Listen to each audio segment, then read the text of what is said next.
Like کریں، subscribe کیجیے، bell icon کو دبائیں تاکہ ہماری ویڈیو سب سے پہلے آپ کے پاس پہنچے۔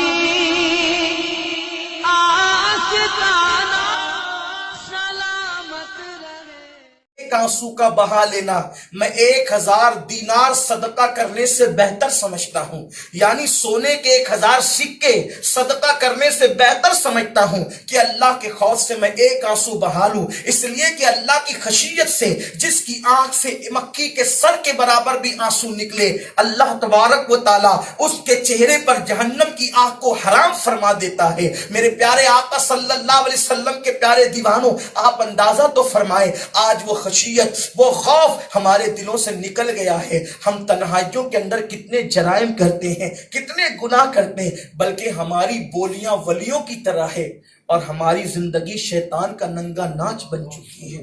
ہماری زندگی میں وہ خشیت نہیں، ہماری زندگی میں وہ خوف نہیں۔ آئیے آپ کو بتاؤں میرے پیارے آقا صلی اللہ علیہ وسلم کے پیارے دیوانوں، اللہ کا خوف کسے کہتے ہیں؟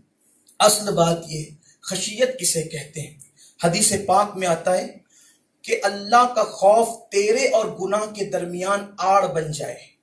خوف اس کا نام نہیں کہ صرف آنسو بہے، خوف اس کا نام نہیں کہ صرف گردن جھکے، خوف اس کا نام نہیں کہ استغفر اللہ کہیں۔ صوفیہ فرماتے ہیں صرف آنسو بہانا اور گناہوں سے نہ بچنا یہ عورتوں کی طرح رونا ہے، کہ عورتیں تو نرم باتیں سن کر بھی رونے لگتی ہے، عورتیں تو خشیت کی باتیں اور قصے کہانیاں سن کر بھی رونے لگتی ہے۔ آج رونا رلانا کوئی اہمیت کا حامل نہیں ہے۔ جو قوم ہیرو ہیروئن کے جدائی کے مناظر دیکھ کر روئے، اگر وہ قوم ایسے بیانات پر روئے تو میں نہیں سمجھتا کہ کوئی حیثیت کی بات ہے۔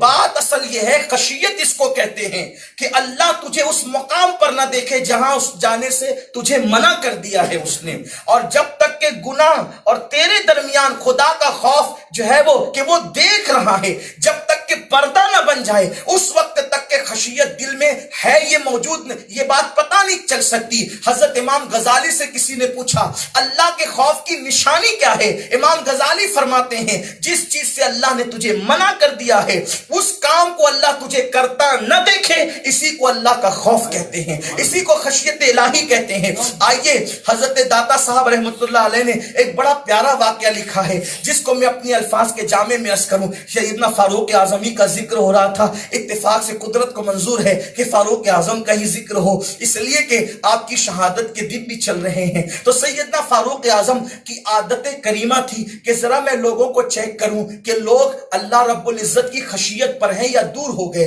کیونکہ جیسے جیسے دور ظاہری زمانے رسالت سے دور ہوتا جائے گا لوگوں کے دل سے خوف بھی دور ہوتا جائے گا۔ تو سیدنا فاروق اعظم رضی اللہ تعالیٰ عنہ اپنی لباس بدلتے ہیں، سر پہ ایسا کپڑا باندھتے ہیں کہ کوئی پہچان نہ سکے، اور آپ جو ہے مدینہ منورہ کے مضافات میں نکلتے ہیں، چراگاہوں میں نکلتے ہیں۔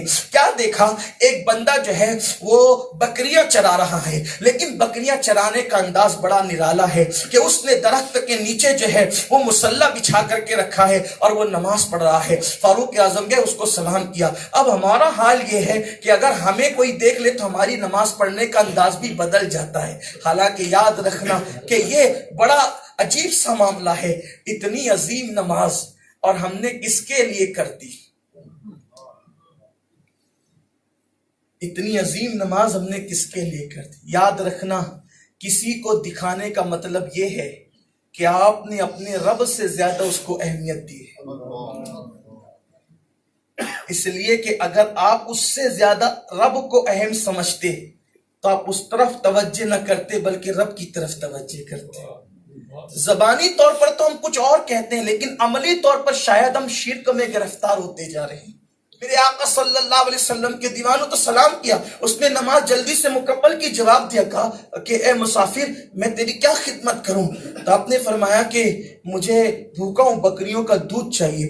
تو اس جوان نے کہا کہ اے مسافر یہ بکریاں میری نہیں ہیں، میں ان کا چرواہا ہوں، اس لیے میں دودھ نہیں دے سکتا۔